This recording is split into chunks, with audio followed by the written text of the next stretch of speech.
The stars looked peaceful through the window of the transport ship New Horizon. 17-year-old Taman Park pressed his face against the cold glass and watched the distant suns twinkle like tiny diamonds. Next to him, his best friend Jiho Kim was already asleep in his chair, drooling slightly on his cadet uniform. Taman smiled. They had been traveling for 3 days now, returning from their first real mission to the outer colonies. As junior engineering cadets, they had helped repair communication systems on a mining station. It was not exciting work, but it made them feel important. They were finally doing something that mattered. "Wake up, sleepyhead," Taman whispered, poking Jiho in the ribs. "We should be home in 6 hours." Jiho opened one eye and groaned. "Let me sleep. I had the weirdest dream about giant space worms eating our ship." "That is just your brain being stupid," Taman laughed. "Nothing ever happens on these supply runs. The most dangerous thing we face is bad food in the cafeteria." The ship hummed quietly around them. 43 crew members and 12 cadets were aboard, all heading back to New Sol Colony after completing various missions. The adults were in the forward sections, while the young cadets stayed in the rear passenger area. Captain Lee had told them earlier that day to rest well. Tomorrow they would have to write reports about their mission. Taman was already planning what he would say. Maybe he could make fixing a broken antenna sound more exciting than it really was. Suddenly, the ship shuddered. Taman sat up straight. "Did you feel that?" Jiho was fully awake now. "Yeah, that was not normal." The lights flickered. Then came a sound they had never heard before, a deep grinding noise like metal being torn apart. Emergency alarms started wailing throughout the ship. "All cadets to emergency stations immediately," came Captain Lee's voice over the speakers. His voice sounded tight with worry. "This is not a drill. Repeat, this is not a drill." Taman and Jiho looked at each other. They had practiced emergency procedures many times, but this felt different. This felt real. They ran toward their assigned station at the rear of the ship. Other cadets were running too, their faces scared and confused. The ship shuddered again. Harder this time, and several kids fell down. "What is happening?"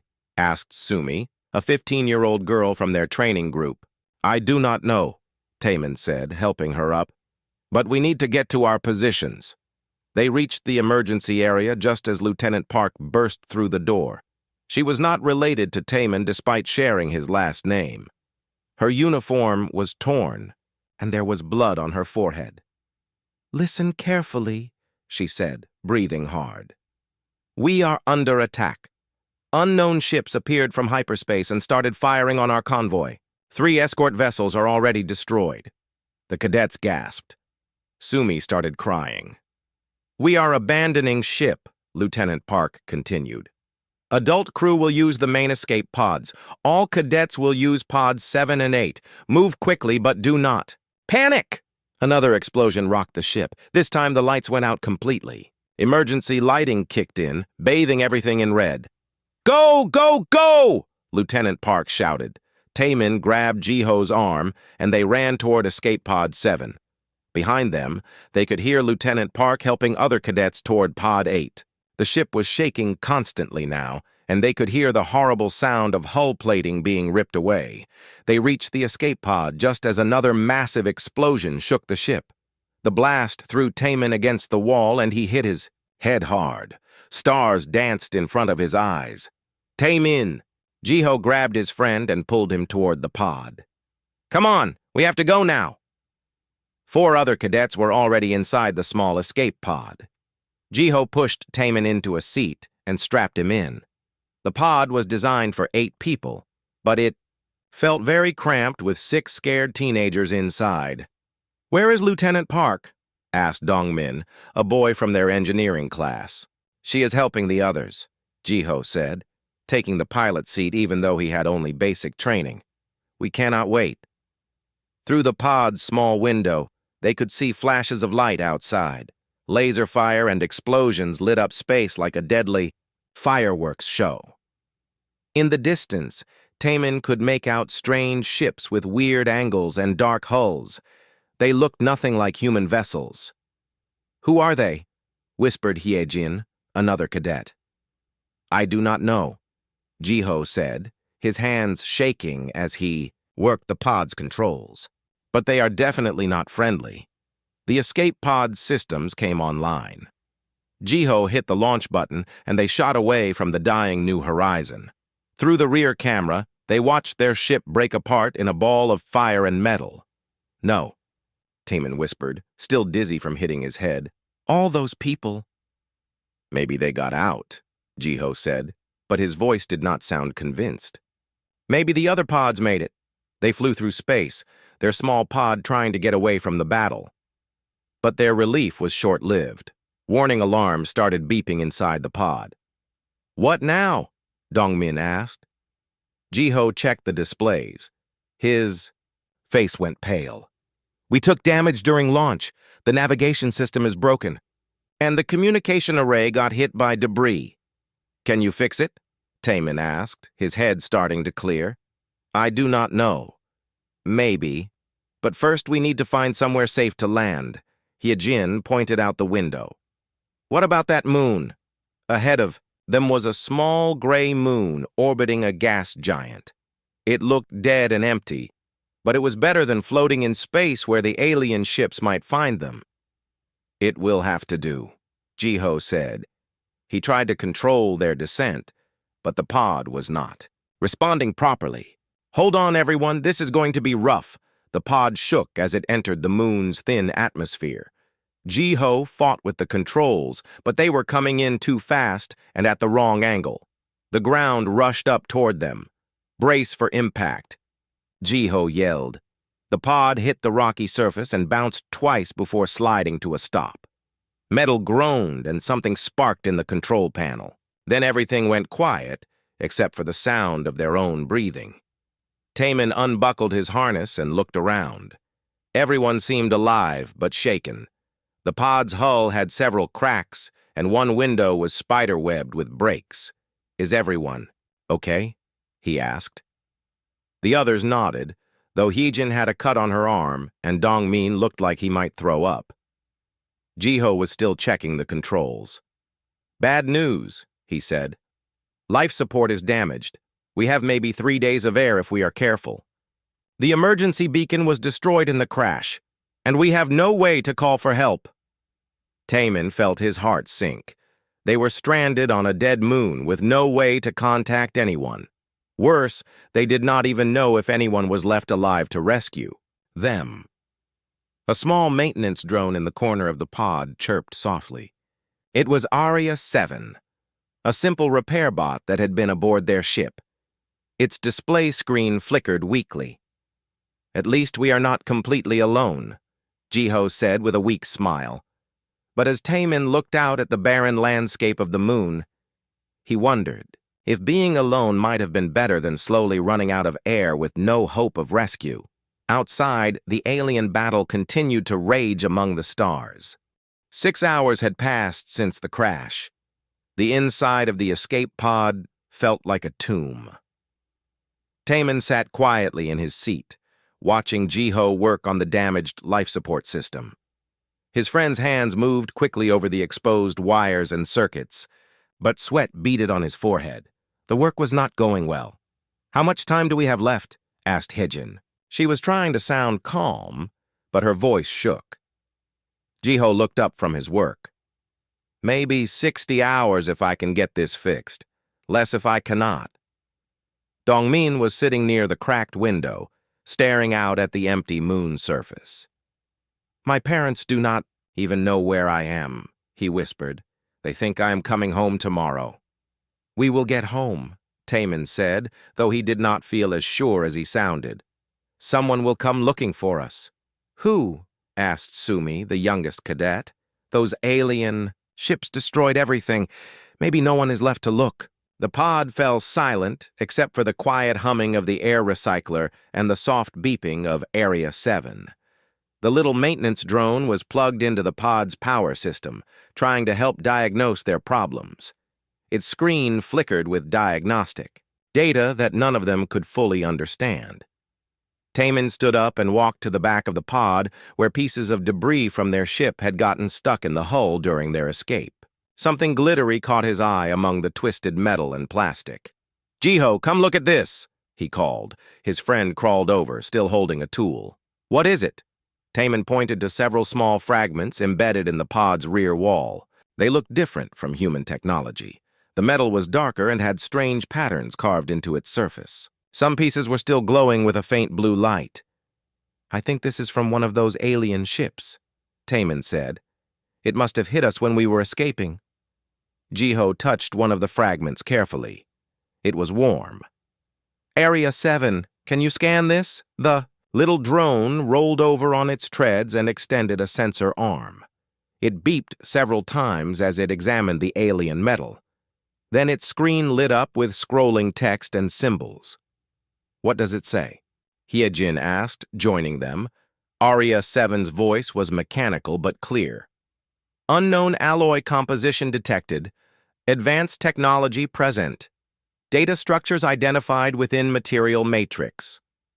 Data structures? Taman felt his heart beat faster. "You mean there is information stored in this metal?" "Affirmative. Attempting to decode." The drone worked for several minutes while the cadets watched nervously. Finally, Area 7's screen showed a series of star maps and ship formations. "Oh no," Jiho whispered. "These are battle plans." The alien data showed dozens of ship formations, moving through space. Red markers indicated human colonies. Blue markers showed alien fleets, and all the blue markers were pointing toward the red ones. But what made Taman's blood run cold was the largest formation of all. Hundreds of alien ships were moving toward a very familiar star system. "That is home," he said, his voice barely a whisper. "They are going to attack New Sol Colony." Dongmin crowded closer to look at the display. "When? How long do we have?" Area 7 processed more of the alien data. "Estimated arrival time for main assault force, 46.7 hours from current timestamp." 2 days, Jiho said. We'll reach home in 2 days." Hyejin was crying now. "My whole family lives there. My little brother just started school." Taman thought about his sister Mira. She worked as a communications officer at the colony's defense center. She would be one of the first to know about an attack, but she would also be one of the first targets. "We have to warn them," he said. "How?" Sumi asked. "Our communication system is broken. Even if we could fix it, who would listen to a bunch of kids?" Area 7 rolled closer to the alien fragments and continued scanning. More information appeared on its screen. Technical diagrams of alien ships, weapon specifications, and something else that made Taman lean forward to look closer. "What is that diagram?" he asked.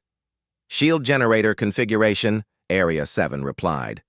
"All vessels in fleet share networked defensive matrix. Single point of failure identified." Jiho grabbed Taman's arm. "Do you understand what this means? The alien ships all use the same shield system. If we could find a way to overload it, all their ships would be vulnerable at once." "But how do we tell anyone?" Dongmin asked. "We are stuck on this rock with no way to communicate." Taman looked around the damaged pod. It was true that their main communication system was destroyed, but they still had components. They had the pod's computer, they had power cells, and they had Area 7. "Maybe we do not need the original system," he said slowly. "Maybe we can build something new." Jiho's eyes widened as he understood. "You want to build a transmitter from scratch?" "Why not? We have studied electronics. We know how radios work. And Area 7 can help us with the calculations." "It would take all our remaining power," Jiho warned. "If we use the pod's energy to send a transmission, we will not have enough left for life support." The pod fell quiet again. Everyone understood what that meant. They could try to warn their home colony, but doing so would probably kill them. Hyejin wiped her tears away. How many people live on New Sol Colony? About 2 million, Taman answered. And there are 6 of us here. She did not need to say more. The choice was obvious, even if it was terrifying. But Dongmin was looking at the alien data more carefully. Wait, he said. Look at this part. The shield overload frequency. It has to be transmitted at exactly the right time, or it will not work. Aria 7 analyzed the technical specifications. Correct. Pulse must be transmitted when alien vessels exit hyperspace near target. Window of opportunity, approximately 12 minutes. 12 minutes, Jiho repeated. We would have to time it perfectly, and we would only get one chance. Sumi was studying the power readings on Area 7's screen. The drone says it has maybe 20 hours of battery left, but if it helps us build a transmitter, it will use power much faster. How much faster? Taman asked. Area 7 calculated quickly. At maximum assistance level, this unit will function for approximately 16 hours. However, a transmission of required strength would need 18 hours to reach target destination. So we need more power, Jiho said. Where are we going to get it? Taman looked around the pod again. Everything they had was already accounted for.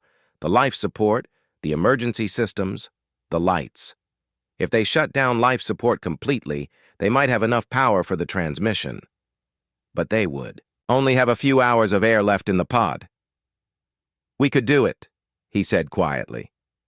We could build the transmitter and send the warning. But we would have to work fast. How fast? Hyejin asked. Maybe 6 hours of air once we shut down life support. That should be enough time to build the transmitter and send the data. But after that... He did not finish the sentence. Dongmin stood up and walked to the cracked window. Outside, the moon's surface stretched endlessly under alien stars. My parents always told me to do what is right, even when it is hard. Mine too, Sumi said softly. Jiho looked at Taman. Your sister works in communications, right? She might be the one to receive our message. Taman nodded.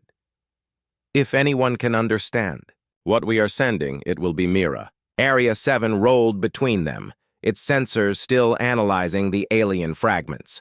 Additional data decoded. Alien vessels vulnerable to specific frequency pulse for exactly 47 seconds during shield recalibration. Window occurs every 6 hours, during fleet movement. 47 seconds, Taman repeated. That is all the time the colony would have to attack.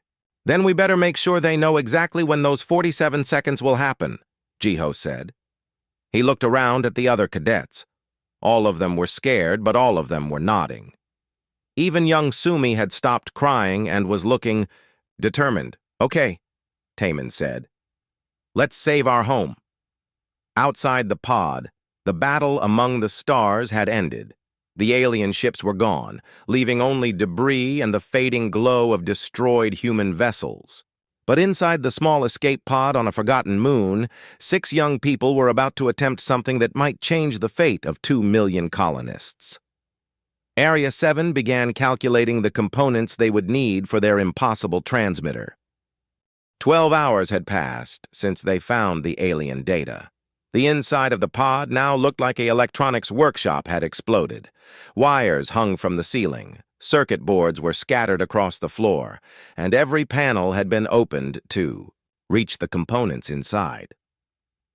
Taman sat hunched over a makeshift workbench, trying to connect 2 different types of circuits that were never meant to work together. His hands were steady, but his eyes burned from staring at tiny wires for hours. Next to him, Jiho was carefully removing the power cell from their emergency beacon. Are you sure about this? Jiho asked for the 10th time. If we mess this up, we lose our only backup power source.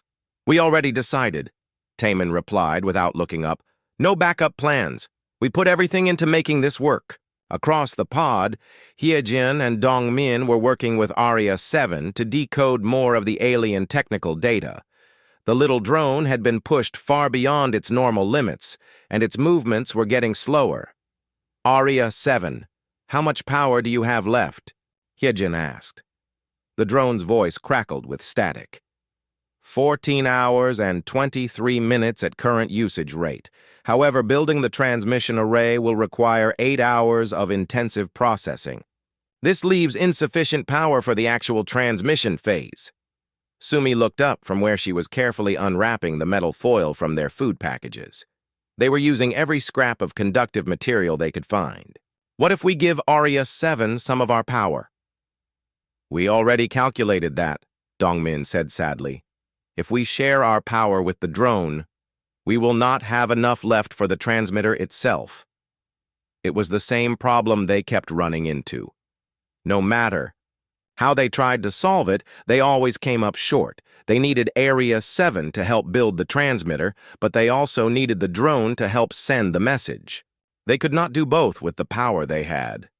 Jiho set down the power cell and rubbed his tired eyes. Maybe we are thinking about this wrong. What if we do not try to send all the information at once? What do you mean? Taemin asked. Look, we have two main things to tell them. First, the aliens are coming in 34 hours. Second, here is how to stop them. What if we send those as separate messages? Hyejin frowned. But the alien shield frequency data is huge. It would take hours to transmit all the technical details. Then maybe we do not send all the details, Jiho said. He walked over to where Aria 7 was still processing the alien data. Aria 7, can you compress the shield vulnerability information? Just the most important parts? The drone worked for several minutes.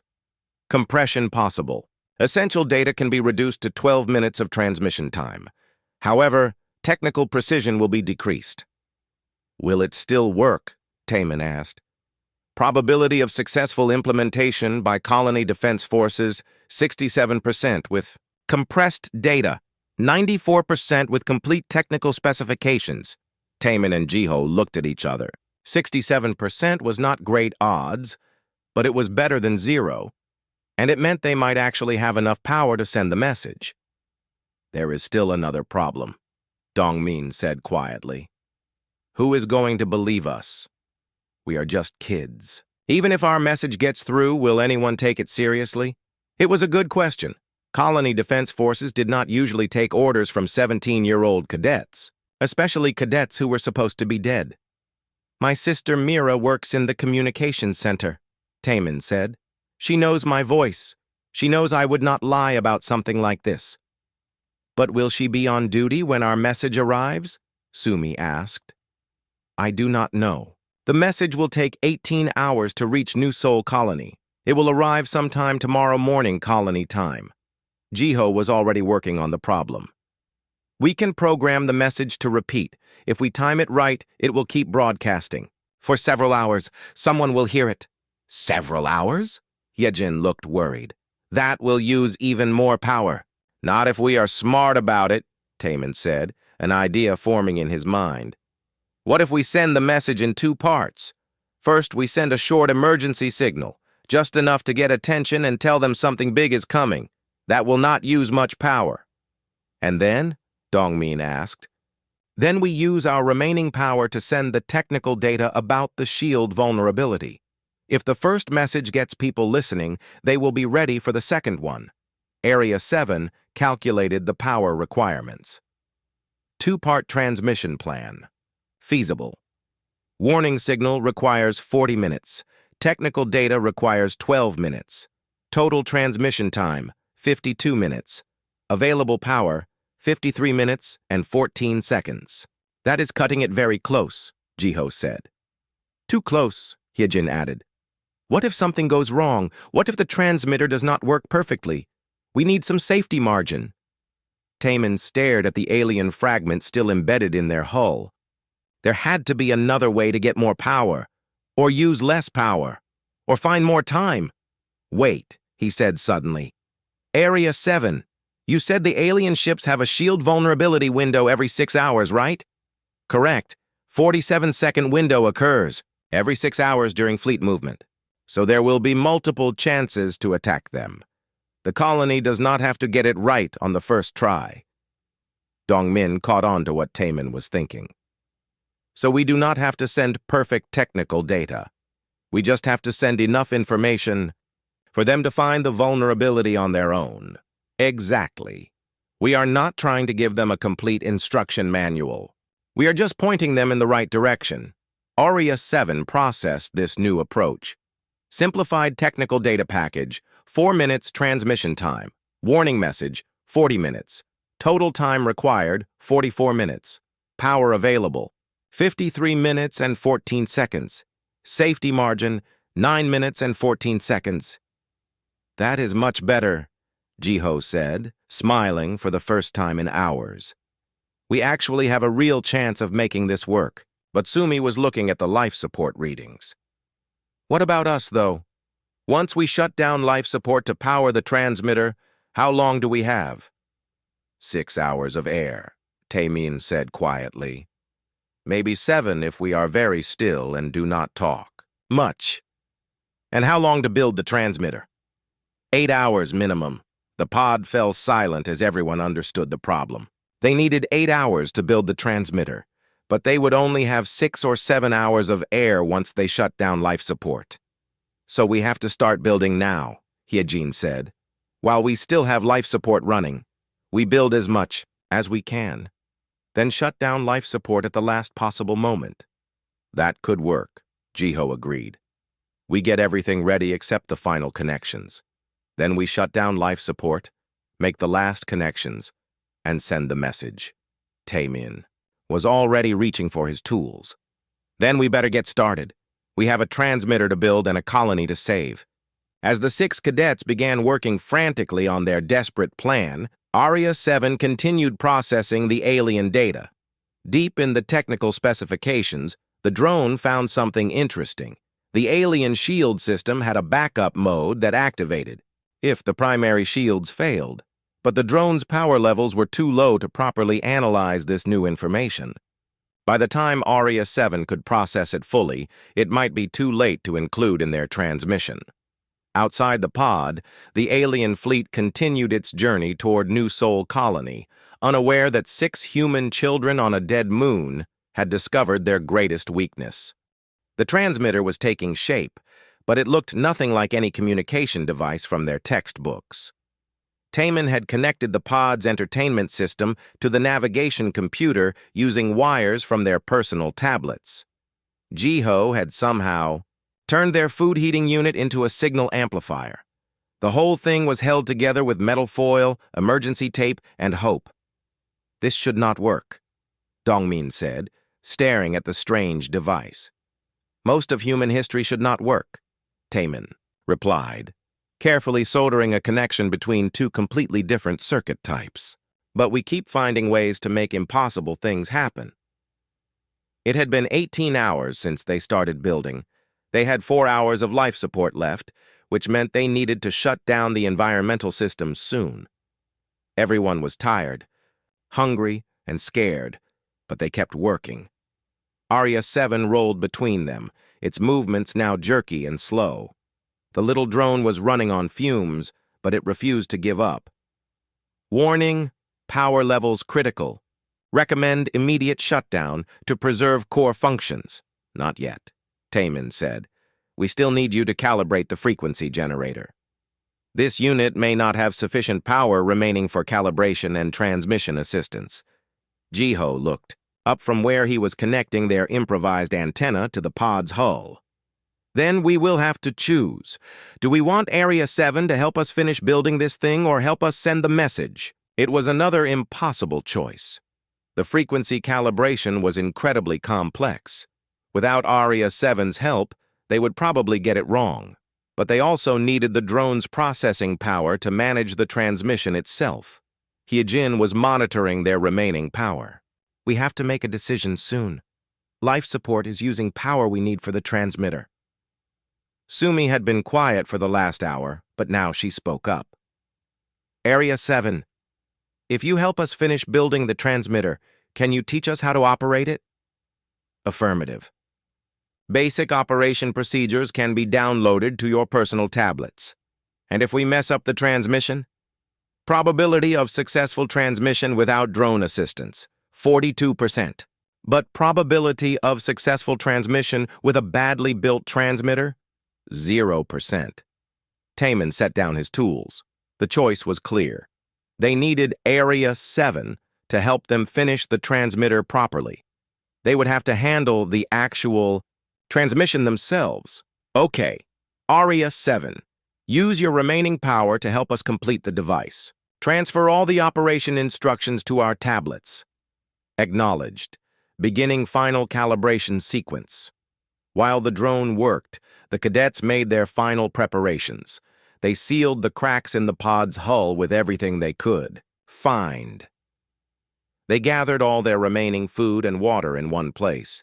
They wrote messages to their families on their tablets, just in case someone found the pod later. Taman wrote to his sister Mira, "I hope you get our transmission. I hope it saves everyone. Take care of Mom and Dad. Tell them I was not scared." It was a lie, but a good one.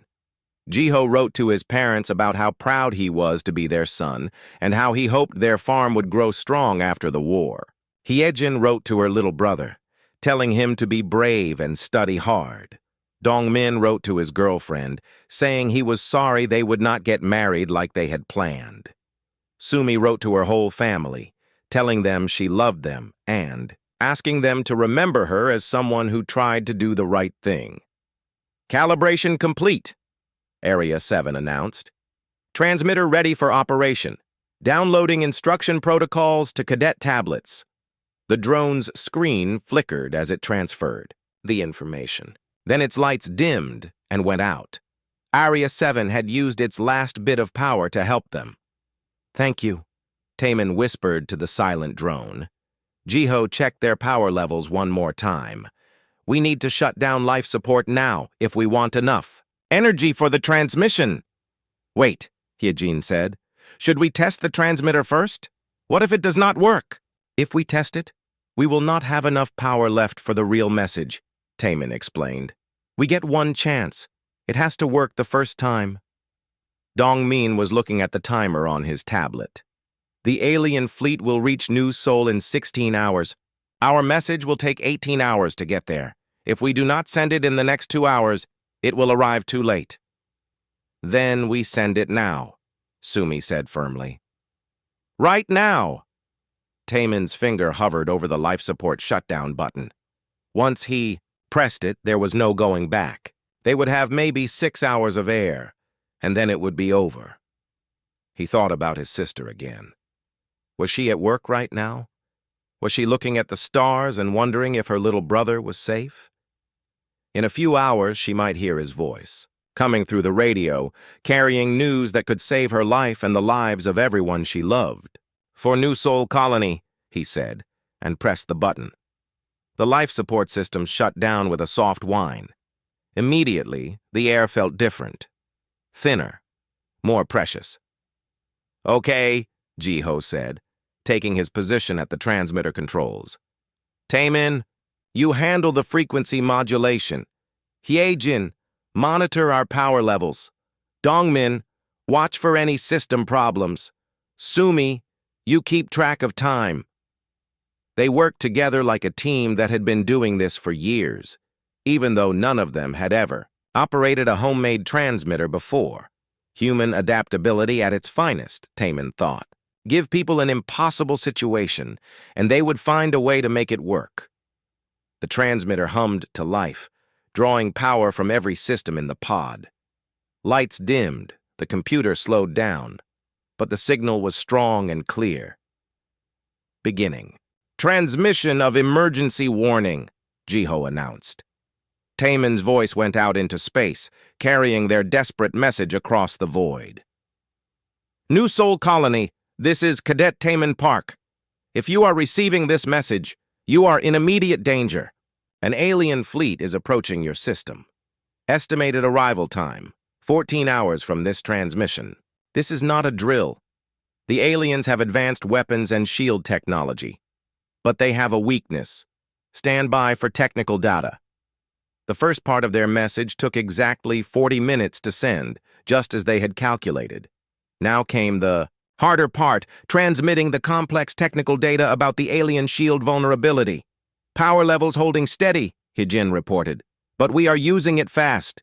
Air quality dropping, Sumi added, checking the atmospheric readings. We have maybe 5 hours left. Time to send the technical data, Taman said. This part of the transmission was pure numbers and equations. Frequencies, power levels, timing sequences, and targeting data. It was not something humans would normally understand without extensive study, but they had to hope that the colony's best scientists and engineers would be able to figure it out. Technical data transmission complete, Jiho said after 12 tense minutes. Total message sent successfully. Power holding, Yejin confirmed. We actually did it. They had done it. Their impossible transmitter had worked. Their desperate message was now racing through space toward home, carrying information that might save 2 million people. But as they sat in their darkened pod with the air getting thinner every minute, they realized that success felt different than they had expected. They were not celebrating. They were just tired. Do you think anyone will hear it? Sumi asked quietly. Someone will, Taman said. Someone has to. Outside their pod, space looked peaceful and empty. But somewhere in that darkness, their message was traveling at the speed of light toward New Sol Colony, carrying humanity's best hope for survival. Mira Park was 3 hours into her night shift at the New Sol Colony Communications Center when she heard her dead brother's voice coming through the radio. She had been monitoring routine traffic between mining stations and cargo ships when the emergency frequency suddenly came alive. The voice was weak and full of static, but she recognized it immediately.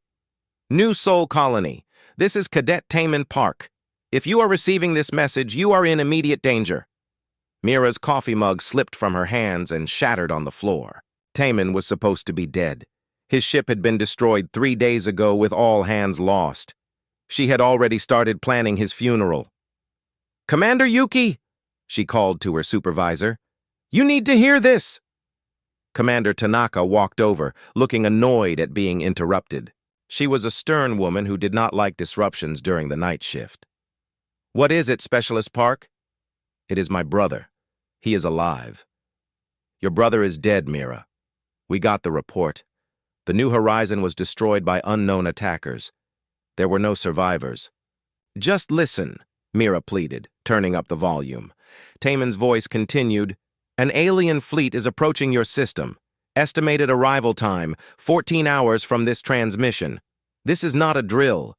The aliens have advanced weapons and shield technology, but they have a weakness. Stand by for technical data. Commander Tanaka frowned.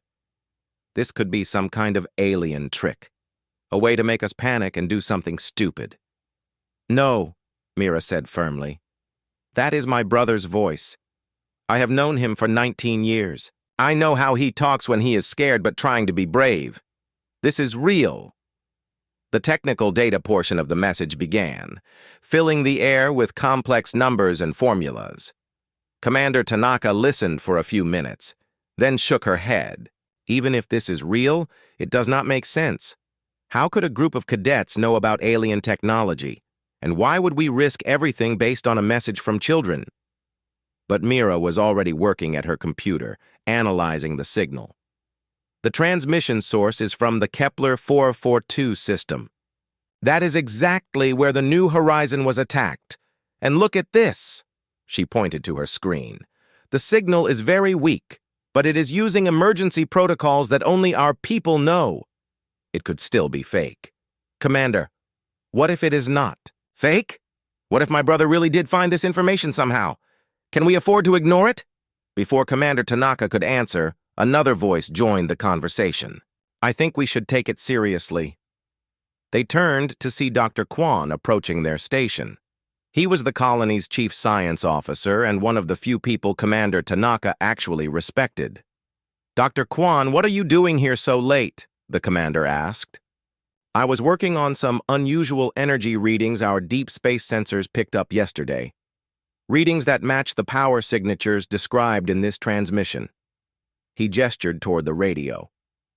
Someone is sending us very accurate technical data about alien shield systems. Either they really discovered this information, or someone went to incredible trouble to create a very sophisticated fake. But why would aliens send us fake information about their own weaknesses? Mira asked. Exactly, Dr. Kwon said. It makes no sense as a trick, but it makes perfect sense if a group of clever young people somehow got their hands on alien technology and figured out how to analyze it. Commander Tanaka was quiet for a long moment, listening to the stream of technical data. Finally, she spoke. Even if we believe the message, what can we do? We are just a colony defense force. We have a few patrol ships and some orbital weapons platforms. According to this transmission, we are about to face a massive alien fleet. We contact Fleet Command, Dr. Kwon said. We relay this information to every human settlement in the sector, and we start implementing these countermeasures immediately. The countermeasures described in this message would require us to modify all our weapon systems. That could take days. We supposedly have less than 14 hours. Mira was still listening to her brother's message. Wait, there is more. The transmission is repeating, but with additional information. Taemin's voice came through again, weaker now. The alien shield vulnerability occurs every 6 hours. You will have multiple chances to use this information.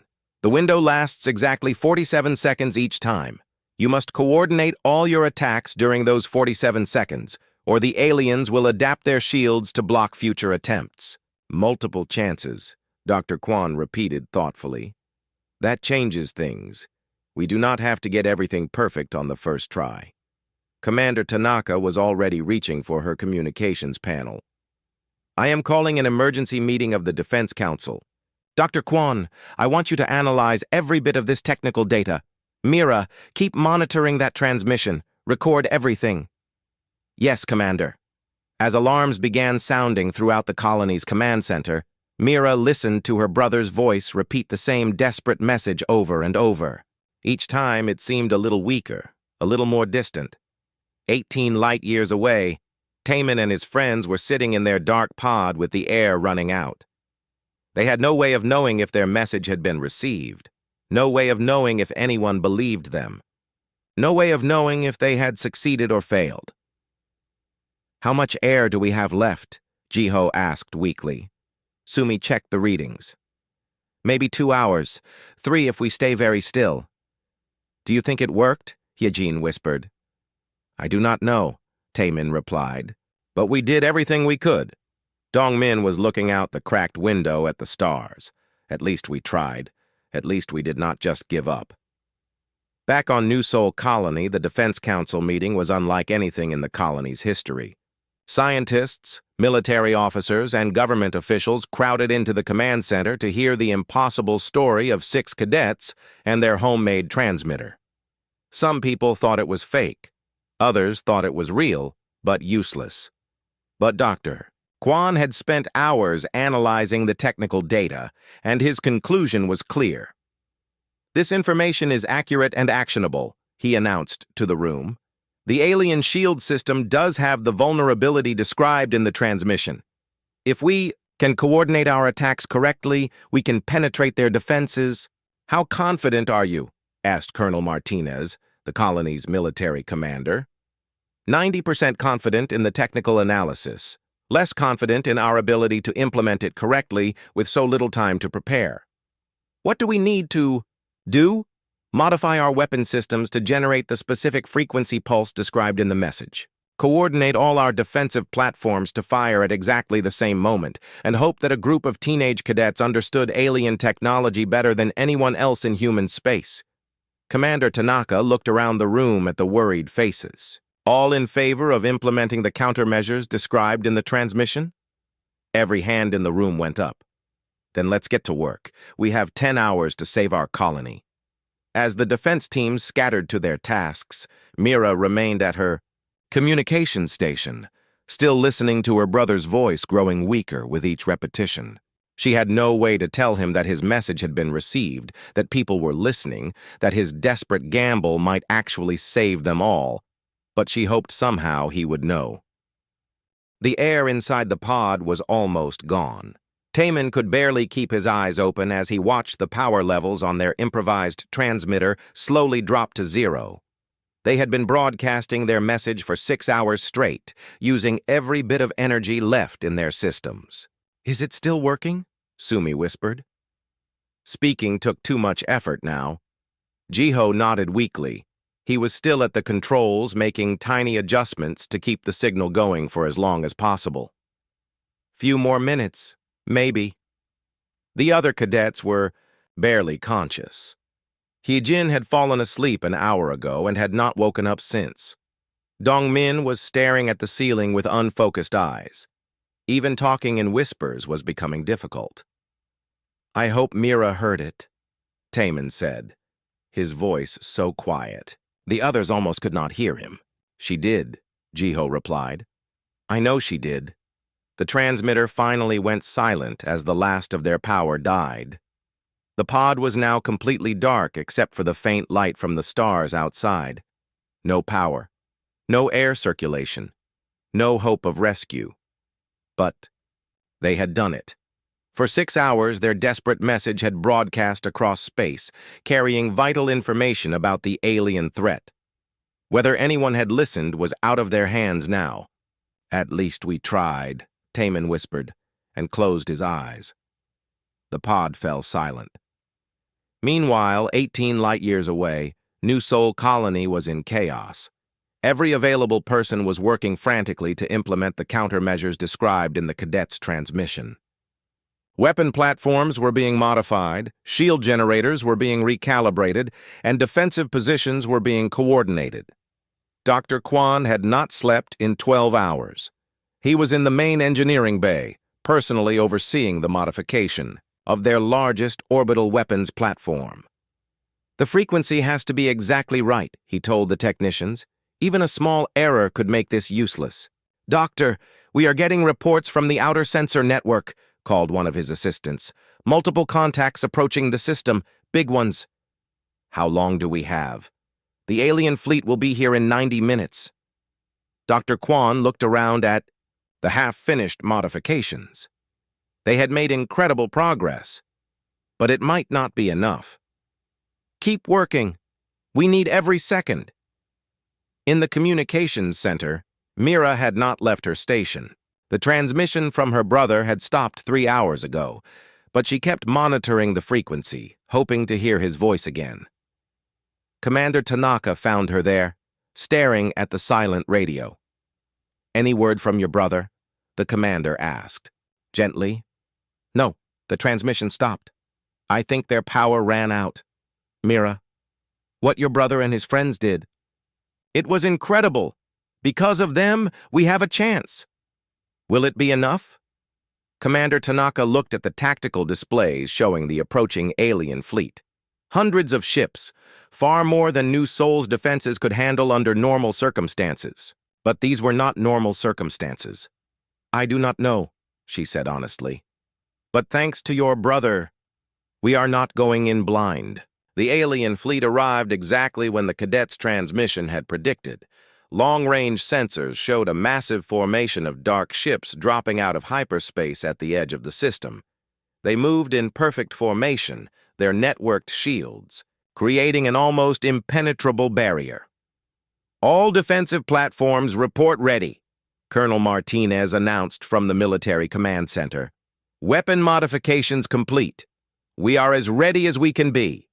Dr. Kwan was monitoring the alien ships from the science station. "I am tracking their shield rotation cycles. The vulnerability window should open in 17 minutes. 17 minutes, the colonel repeated. "Everyone knows what to do. We get one shot at this. 47 seconds to coordinate every weapon. In our defense grid."